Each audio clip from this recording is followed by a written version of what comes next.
For 2 hours na gagawin pa, gusto kong ipasok yung medyas sa mga karong bata.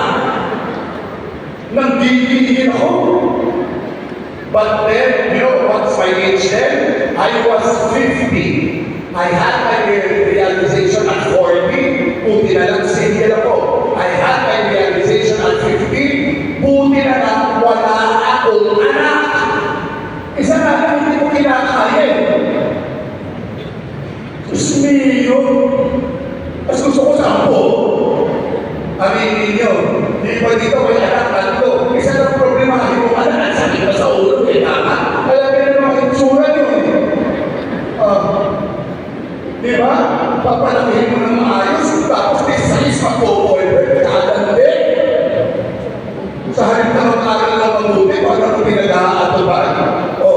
Tama mali. Wala kayo ba? Kundi ba ano? Kumain na tayo. Wait na! Kumain na! Wait! Anong mga tama? Buti na lang talaga. Di ba? It's not definitely not tailored for you. Hindi pwede sa akin yun. Dahil ako lumaki na ang dati ko, pag pinagtigalan kami, kung anong ginagawa namin, ipitigil namin. Sino ginagawa din ganong disiplina? Tignan nyo? Mga bata kayo, yung mga lumuha na, walang pakialam. Kung hindi mo, iyan, mahihilang kilala. Gusto ako nga, nasintoon, nawalis tambo. Ngayon, nasa natabi ko lang yung Wisit.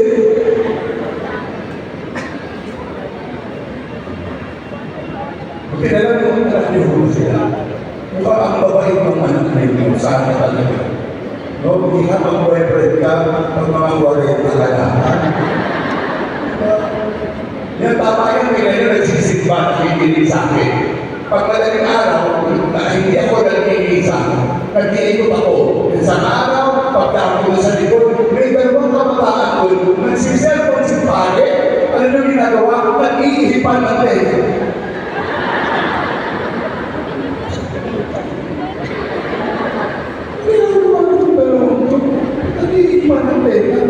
Sabi ko, sino naman ito? Mga ito, tinignan ko ba? Pagtingin ko sa babae, ang pangit! May crush! Kaya kung sinasabi sa sermon ko, kung hindi kayo kagandahan, huwag kang iinarte, please. Ha? Hindi kayo kagandahan. Sabi ko, ang malas naman yung lalaki. Pahinipili pa siya sa tenga dito. Bakit naman? Pagtingin ko sa lalaki, it's a tie. Bakit din mo pala? Kaya pala walang ginagawa, hindi mag-iipan ng tega. Yan ba? Yan ang gusto niyong makita sa mga something that I will not be experiencing that problem. Kami mga pare, hindi namin mararanasan kailanman yun. No? Bakit pala mag-aalaga sa'yo magtanda mo? Of course na, hindi kayo mag-aalaga para mag-alagain sa inyo. Saksak yun sa bata nyo, mga magulang. That is very wrong. Ano pala, Father? Wala nang hihilang ng hindi pa kayo sigurado kung kayo ay aalagaan. Minsan pa, pasusin pa kayo. Kaya talaga, thank you Lord, hindi mo ko pinag-asawa at wala ako anak. Si Lord ay mga single, nasa kamay. Nawala na. Ayaw na mga, di ba na daw ba, pa-fail ang love life nila, pero pala mamayayari. And the reason, minsan, bakit tayo napapahama? Because the Lord is already changing the script of their life. And then, gusto mo yung pagpili ka yung sarili mong script. Tama ka rin. Isipin nyo, kung hindi ako sinagot noong unang nagustuhan ko, tapos ang sinabi ko, alis na, tingnan natin, hahanap ako ng iba. Hindi pa naman sa akin yun.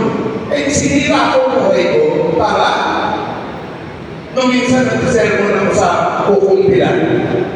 No? Nung kinukumpos ko, dahil hindi ako magkakasal sa kanila, mga 12 couples na magpapakasal, kukumpilan ko. Sinermon ako muna. Sinabi ko na lahat na pwede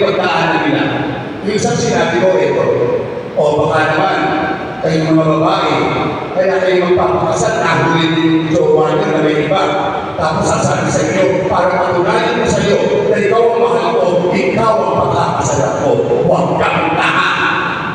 Sabi ko gano'n. Because ako, I always believe, yung mga naniniwala sa akin, sumagot kasama ko, once a cheater, always a cheater. Kita nyo, yung mga sumagot, maloko na yan. Ano? Once a cheater, always a cheater. Hindi ko na uulitin yung style na nahuli mo. Uulitin ko kayo sa iba na naman, paraan. Eh, sinabi ko yun, tapos na yung kumbin. Pagkatapos ng kumbin, yung isang babae, hapon-hapon ako dito. Ay, bakit niya? Pwede tayo mag-usap. Sabi ko, bakit? Tulog tayo sa loob, pumasok ka pag sa loob. Pagpasok. Bakit? Kasi bakit parang yung kinakausap ko kanina? Bakit? Kasi yung boyfriend ko, 3 times ko lang muna uulit. Bakit? Ikaw tuloy mo pa po ba? Tama ako, bakit ano? Pero siyempre hindi ko sinabi, si Pali ako, di ba? Parang may balita na po. Sinabi ko sa kanya, ate, yung pagluloko ng boyfriend mo, pwede bang hindi mo nahuli? Ano po? Pwede bang ginawa niya, pero hindi mo nahuli? Opo, pwede hindi mo siya nahuli. Ano, bakit nahuli mo? Not once, not twice, but 3 times. Hindi kaya may sinasabi sa iyo si Lord? Pero gusto mong ipagpilitan kung ano gusto mo? Na kaya pinahuli sa iyo, He is telling you, I don't want that person for you. Pero gusto mo pa rin ipagpilitan. Ikaw ang magdidesisyon yan, hindi ako. Hindi ko alam kung piguloy na.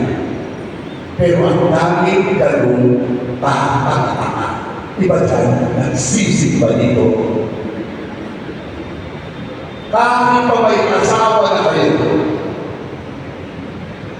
kung niloloko kayo, dapat iniiwan ninyo. Kaya maraming niloloko, maraming nagpapaloko. O diba, yung vlogger, pinupugnan lahat. Ang tingnan ako, kala nyo? Ang tingnan ako, pinupugnan ng boyfriend last year, no? Pag-iga-iga pa siya, matatapos kung walang ng likes eh. Ibang pinamili niya po, sa aking mukha niya, o ngayon magpapaniya ka na. Hindi ba lumukan ng katataan? The Lord already is changing the script of your life, and then you want your own script. Tapos pag napahama ka, sisisihin mo ang Diyos. Bakit mo ko binigyan ng ganyang asawa? Buti na lang nakapako si Lord, bakit kung hindi nasampal ka? Ako ba ang piniligan? Di ba ikaw? Tama mali. Sino nagsipili sa mga asawa niyo? Di ba kayo? Ano kinalaman ng Diyos doon? Why am I telling this to you? Because as long as you are alive, there will be many script changes in our lives. And most of them are hurtful. Biglaan ko yung 50th golden wedding anniversary ng parents ko. Lahat, sabi ko, mag-ibig ako. Ayaw ng mami. Sabi ng mami, hindi na, sige, no. Alam mo ba, mami, na ako tinatayo pa para ako mag-isa sa kanila ng 50th, 25th anniversary nila ng kung sino-sino tao. Tapos sarili kong parents, hindi ako makakabisa doon. May visa tayo, bubonggahan natin. Dahil minsan na kayo mag-50th. That was my script. Amen? Hindi sila umabot. Hanggang 49 lang sila. It was very painful for me. But I have to accept the will of the Lord. Because He knows more than I do.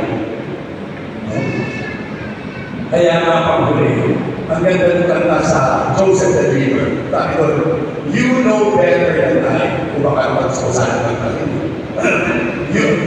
You know better than I. You know the way I let go. My need to know why. For you know better than I. ng boses ko. Ang ganda ng lyrics, I let go my need to know my Lord, for I know you know better than I. Amen? Amen. Ito ba yung tayo? Ito